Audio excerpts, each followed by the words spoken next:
Top stories of the week. Pakistan says Ajmal Kasab is a Pakistani. No, he isn't. Yes, he is. You're fired. Also, Israel continues bombing of Gaza. United Nations continues bombing its relevance. And Zakir Thawer talks to me about building a science multimedia library in Pakistan. I wonder if he'll include my scientific proof that me is equal to MC squared. You're watching News Weekly, and I have uncovered proof that I too am a Pakistani.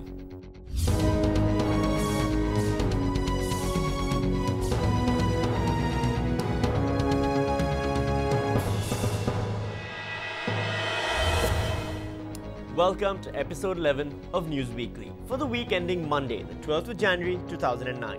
I'm Sami Shah. Now, over the last several weeks, Pakistan and India have been engaged in a musical call and response that was starting to grow a bit monotonous. India would say Pakistan needs to hand over people responsible for the Mumbai crisis.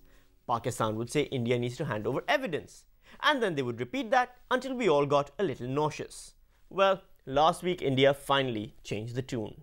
We have today handed over to Pakistan evidence of the links with elements in Pakistan of the terrorists who attacked Mumbai. So that's settled then. The evidence has been handed over. Now the Pakistan government can go about analyzing it in a reasoned and calm fashion. But what's the fun in that? The trouble started when Dawn News broke the story that Pakistani officials had confirmed that Ajmal Kasab, the most famous terrorist since Osama bin Laden and the most ineligible bachelor in the terrorism world, is a Pakistani. Pakistani news channels are quoting official sources in the Pakistan government, and those sources have claimed to the Pakistani press that Kasab is of Pakistani origin. Well, let's just listen in very closely to what the Pakistani news channels are saying at this moment in time on this story. A short while ago, a senior government official has told our senior correspondent in Islamabad that the government has confirmed, at least unofficially, that Ajmal Kasab, the lone surviving gunman from the Mumbai attacks, who remains in Indian custody, is in fact a Pakistani national. Yes, just when you thought you had a tough enough time getting a foreign visa. Thank you, Ajmal Kasab. And thank you, Pakistani officials, really. The problem was compounded when National Security Advisor Mahmood Ali Durrani confirmed Kasab's identity to an Indian TV channel. Joining us now is Pakistan's National Security Advisor Muhammad Ali Durrani. Is joining us straight from Islamabad. Good evening, sir. Thanks very much for joining us here on India at 9. Will you at least admit at this time that some, if not all, the Mumbai attackers could have been Pakistani? Could be.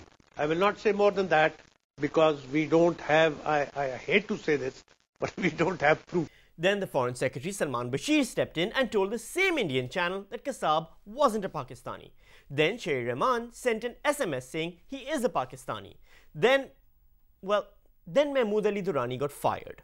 Apparently it's his fault that Ajmal Kasab is a Pakistani. Meanwhile, India is trying to keep the focus on the dossier, with the perpetually grumpy Pranab Mukherjee asking Pakistan not to waste time on talk of war. We are asking neither creating war hysteria nor any attempt to divert the attention from the real issue to the side issues or non-issues. It is not even side issues, it is non-issues. War and talks like that. So there you have it. No one in India is talking about war. It's a non-issue. Well, except for this guy. Anytime we can't lower the guard, our armed forces must be ever ready, fully ready. They must be more ready. They have to be ever ready to meet any challenge. We have to be so ready, we set our alarm clocks for ready o'clock in the morning. Our breakfast should be a bowl of ready with a glass of ready to wash it down. Indian Prime Minister Manmohan Singh, meanwhile, points out that India is a victim of terrorism all too often.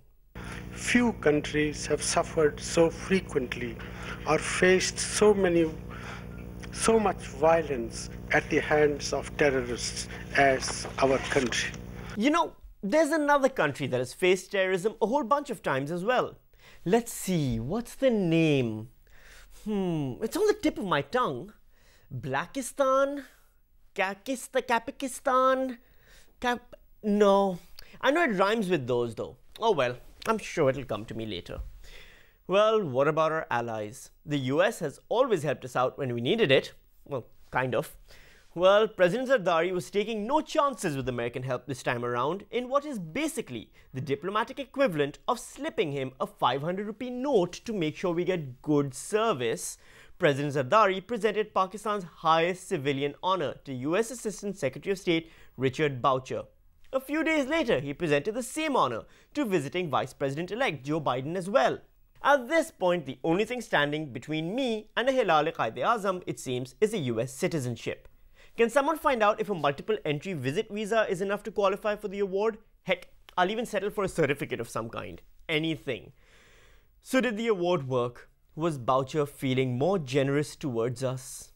We obviously don't think that the steps so far have eliminated the threat. Someone give him another medal. It doesn't seem to have worked. Make the next one out of money.